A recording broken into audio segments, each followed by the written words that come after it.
Bro, take care. And enjoy your second vacation with your family. Hanggang sa muli, mga kamsat. Pinagayakan na po dito mga kabs. Ayan kakabsat, may kukwento ko sa inyo. Para sa mga nagtatanong po, update dun sa gamutan na ginawa sa akin last time.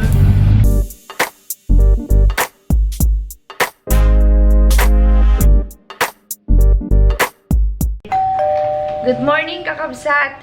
Mag-8 o'clock na po ng umaga. Hindi na ako nakapag-vlog ng preparation kanina. At ngayon, papunta na po tayo sa airport. Alauna yung kanilang flight. Pero kailangan natin ng maaga doon. Lalarga na tayo. Alas 8 na po ng maaga. Hindi na sila ana. Bro, take care. And enjoy your second vacation with your family.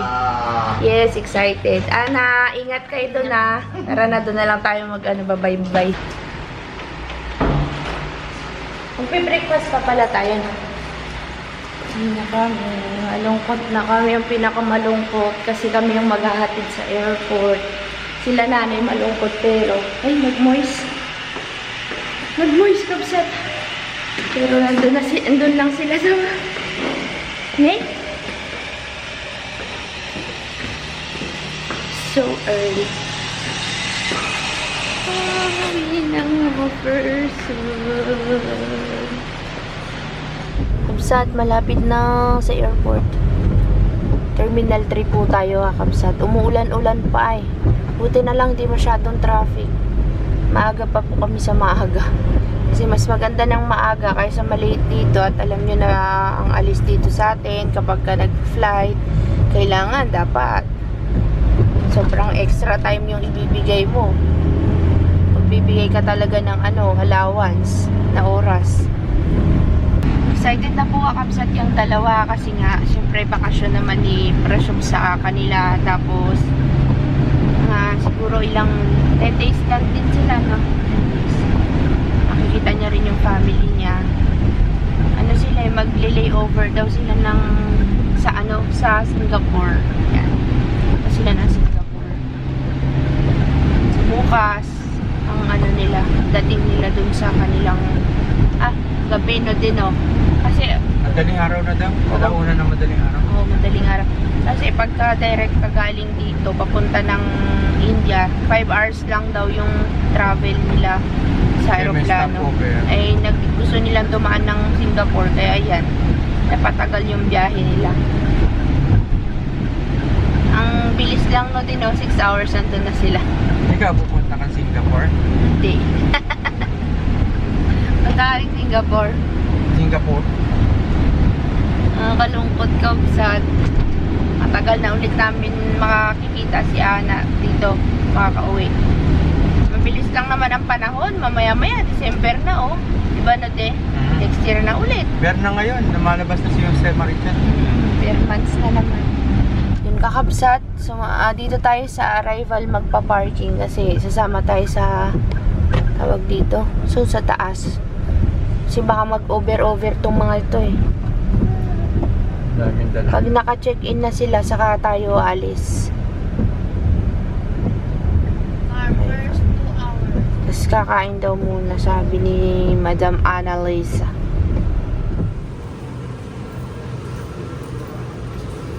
Apati. Bakit yan dala mo pa yan? Ilagay mo na sa bag mo, Hindi, parang 2 hours yung Oo, ilagay mo na lang sa backpack mo.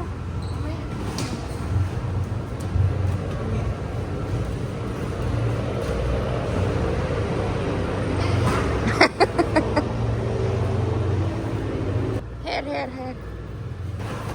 Yo. Baka maiwan. Passport nyo.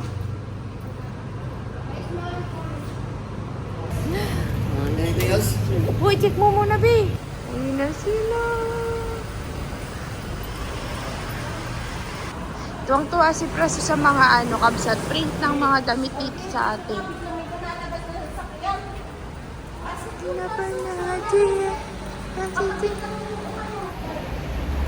Hanggang sa muli, mga kabilang oso. Kabsat? Ang mga kabilang uso.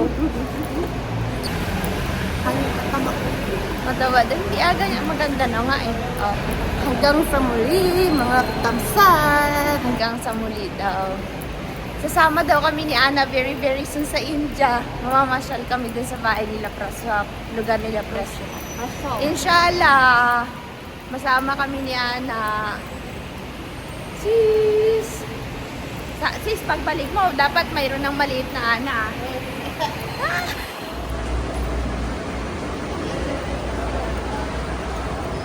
Kaya, samahan muna natin sila, kabsat sa pagpapatimbang muna sila tapos papabalot ng gamit.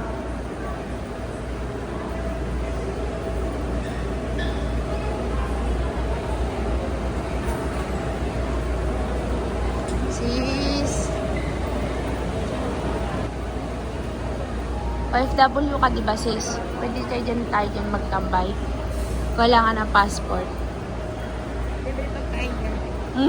Oo nga. Libre ang pagkain dyan? Oo. Paano mo nasabi? Silang counter. Kakabsat, sabi ni Ana, pagka OFW ka, may OFW lunch kasi dito, kakabsat. Free daw yung pagkain. Sabi niya. Sabi ko, pumunta siya doon. Magpapatimbang sila tapos magpapabalot. Sabi ko doon, pwede daw makitimbang sa Cebu Pacific eh. Tapos pabalot na sila. Ayun.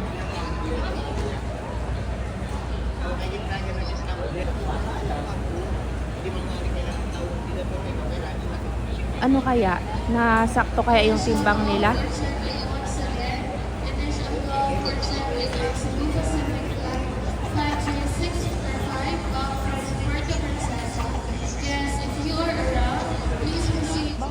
Hindi sila nagsobra de kasi nakadiretso sila. Papabalot na sila kakabsat. May balutan ba na? Oo, doon sa gate 5 or 6.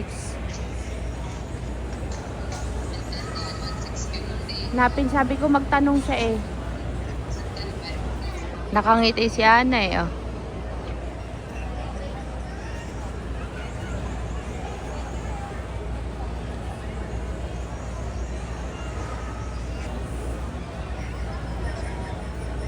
Parang kala mo, parating pa lang sila eh. Yan na. Nakita ka?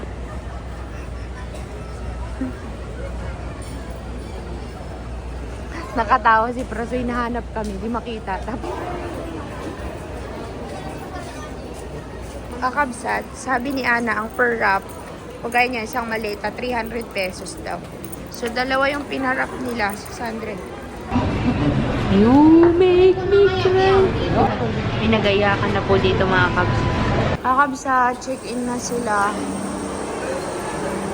Kumain kasi kami, pa-check-in na sila. Sis! Ingat kayo ah. Nag-CR lang si Prasub. Ingat kayo. Love you guys. Take care. Come back. Okay, bye-bye na. Salamat. Take care ah, bro. Bye-bye.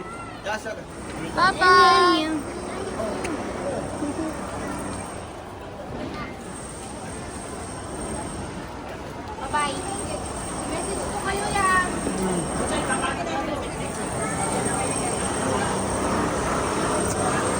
Ingat yung mga gamit sis ha. Bag nyo, yung bag nyo.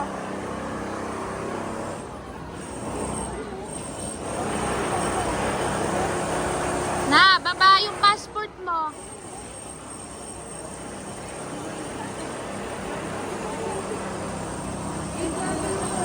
Busy sila. Saan tayo mag-stay din? Akyat tayo doon, Tio, para nakikita natin sila sa baba. Akyat na lang tayo. Saan tayo punta? Tayo, saan Hanggang tayo? Bayan Luma lang tayo. Aroy, grabe naman yung buhok ay. Open na yung counter nila. Pwede na silang mag-check. Ininiintay kasi namin silang makapasok. Baka may mga aberya ay wag naman sana. Ayun sila oh. Hindi ako naririnig eh. Sabi ko na. Ay, ba't madilim? Oh, buti na lang nauna sila. Hindi niya ako nakikita. Nakita tayo ni Bras. Ayun na. Sana makapasok. Kasi sobra sila ng 1 kilo.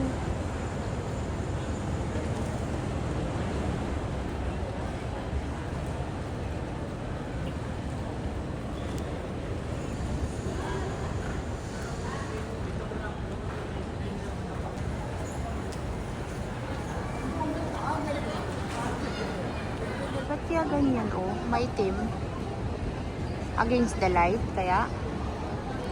Kakabsat, nakaano na sila. Pasok. Pasok ang kanyang bagahe. Nag-alala kasi siya at may 1 kilo daw na sobra. Tingnan natin kung anong ano. Pwede pa naman silang lumabas ulit eh. Naka-check-in na. Pwede na tayong umalis. Baka mahaba pila sa... Kaya nga eh, sa immigration, kailangan na nilang pumasok at medyo mahaba-haba pila dun. Bye-bye sis. Sabi mo, alis tayo. Ikaw mag-suggest.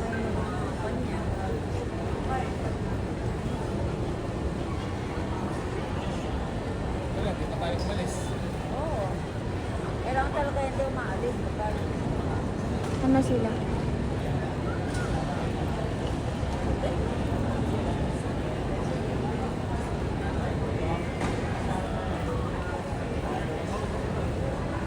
Huwag na silang magpunta dito.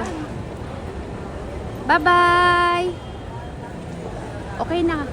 Okay?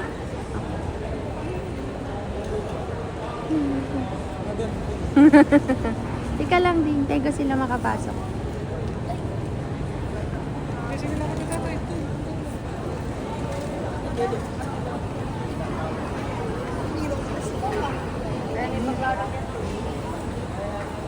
Sandali lang. Sandali. Pupunta ka na lang. Tumakad ka lang pag ano, no? Tumakad ka lang. Diretso ka lang. Walang bisa pa.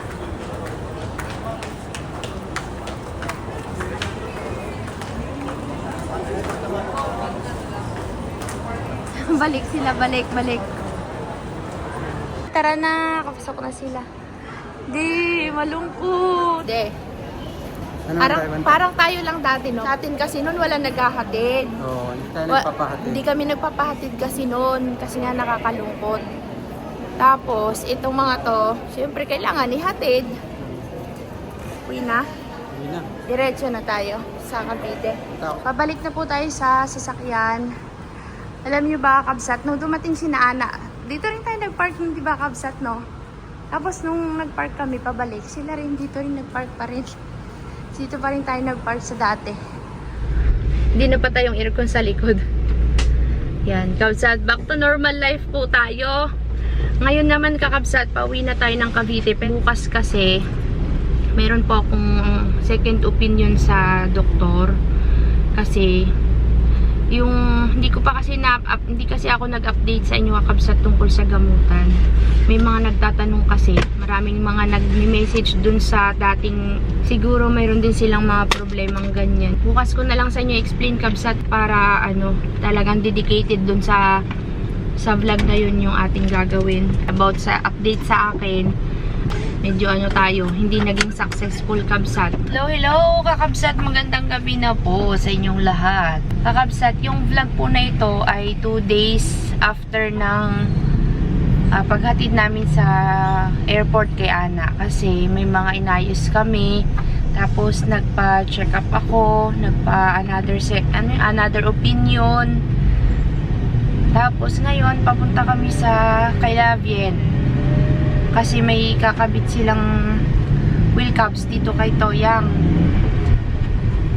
Ayun, Kakabsat, may kukwento ko sa inyo. Para sa mga nagtatanong po, update dun sa gamutan na ginawa sa akin last time, naging okay naman siya. Nung time na ginagamot kasi ako, Kabsat, na update ko kayo, diba, na may mga changes. Malaki naman talaga yung nagbago. Pero, meron kasing kulang. Dapat pala, kasi yung una talaga na OB ko na nagsuggest nun, siya dapat palang magsasabi na after dapat nung gamutan at kung lumiit na yung bukol, dapat pala inoperahan ako, which is yung second OB ko sa San Jose.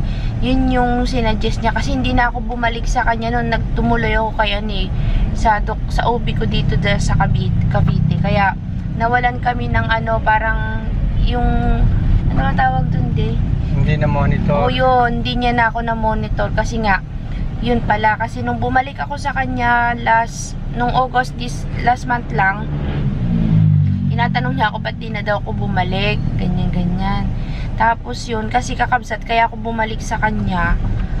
Sobrang sakit po ng tiyan ko nung bandang August. First week ng August or last week ng July. Parang ganyan. Tumigas po yung tiyan ko, tas sobrang sakit. Tas nakapako na lang kabsat na may matigas na parang malaking pimple. Yun po pala, biglang within 2 months, kasi nung May 7 cm ba yun? Kasi yung sukat kasi nung myoma kabsat nung May, nasa 7. Tapos nung sumakit kasi siya last month, hindi ko sure kasi kung first week ng August or last week ng July, pero halos magkatabi na rin. Sumakit talaga ng sobra. Kaya ang ginawa ko kakabsat, pa-check up ako kay doktora dun sa OB ko sa San Jose. Yun, kaya na-update siya sa akin. Tinanong niya pati na daw ako bumalik kasi nga ako dito ako paalaga sa may Cavite at madalas tayo nung lumuluwas. Sabi niya, kamusta yung gamutan, yung injection? Kasi siya yung last injection ko ng isang shot nun, diba? Naalala nyo, kabsat. Lumaki bigla, naging 11 nitong August. So, within 2 months, ang laki ng difference, diba, kabsat? From 7, naging 11. Kaya ang suggestion sa akin, ooperahan na daw po, kabsat. Kasi, lumalaki na talaga siya ng lumalaki. Kaya kung mapapansin nyo, yung tiyan ko talaga malaki, diba? Kapara daw akong, nagpa-another opinion kasi ako dito, sabi nung ubi na pagpa-check-upan ko, yung bukol ko, para daw akong 3 months na buntis, parang ganun. Kaya ang laki po ng tiyan ko. Sabi naman ni Doc dun sa San Jose, if in case man na magbuntis daw, kawawa daw yung magiging baby kasi baka daw maipit. Swerte ako kakabsat kasi yung myoma sa labas po siya ng mattress tumubo. 'Di ba? Yung iba talagang tinatanggal kasama na yung mattress kasi nasa loob ng mattress tumubo yung myoma nila. Pero ako, yung sa akin nasa labas po, kaya kahit na operahan daw po ako, tanggalin yung myoma, masisave yung mattress. Pwede pa rin daw pong magkaroon ng baby. Pero ang kailangan kasi, paliitin daw ulit yung bukol. Ang sinasuggest kasi, injectionan ulit ako. Pero bago ako injectionan, kasi kakabsat, diba yung kinukwento ko sa inyo yung side effect niya na sobrang sakit lagi ng likod ko, balikat ko. Parang masakit yung mga buto ko, tas pawisan. Magpapa-bone test muna ako kabsat kasi baka tamaan na yung mga buto ko.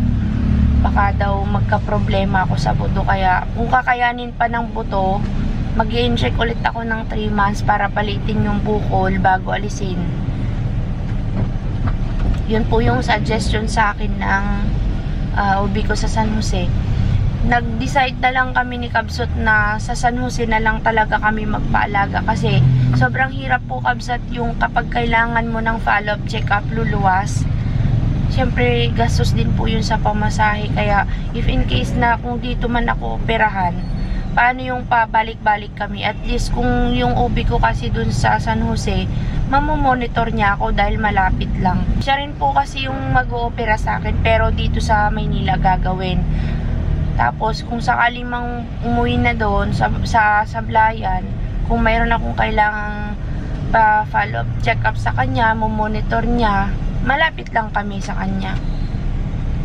Medyo Kabsat, kaya ilang araw ako hindi makapag-vlog, re-reactivate ko yung PhilHealth ko, Kabsat, kasi para makalis din po sa gastos. So yun, dami problema. Umepekto naman po yung gamot, kakabsat, na ginawa last time. Yun nga lang, babalik at babalik po talaga siya. Yun po yung update, kabsat, sa mga nagtatanong kasi marami rin pong nagiging curious, baka meron rin silang problema na ganyan. Kaya nag-update lang din po ako dito. Yun nga lang, mahahalo siya sa vlog na paghatid sa airport kay Ana.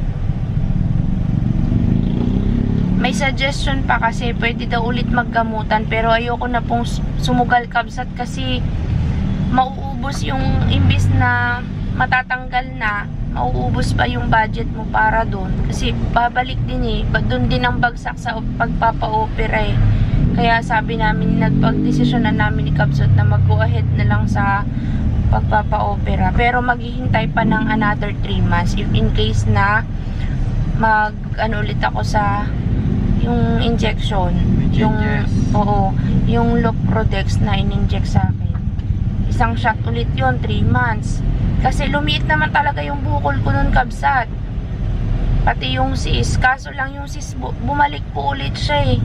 Nung nakaraan kasi hindi na nila makita. Pero ngayon, nung nag-ultrasound ulit ako ngayong araw na to kabsat, same size pa rin yung yung myoma, 11 point something. Tapos, nakita nila ulit yung sis. Medyo malaki na rin po. Kaya, ano ba yan? May nakasabay din ako kabsat. Mas grabe yung kanya. Kasi, sinasalinan na siya ng dugo. Same lang kami ng sitwasyon. Ako din kasi dati, sasalinan na sana. Sabi ko, ayoko. Mag-supplement ako magpa-vitamins para sa iron. Yung iron pala. Eh, umano naman, naging okay naman yung yung dugo ko.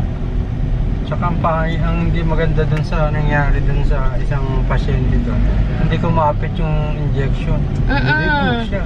Oo, kabsat. Hindi nag-stop yung bleed, yung pag-mens niya. Kasi di ba dapat mag-stop yung sa akin kasi 1 year talagang nag-stop. Hindi kaya may mali doon kasi napakamura naman ng gamot na yun.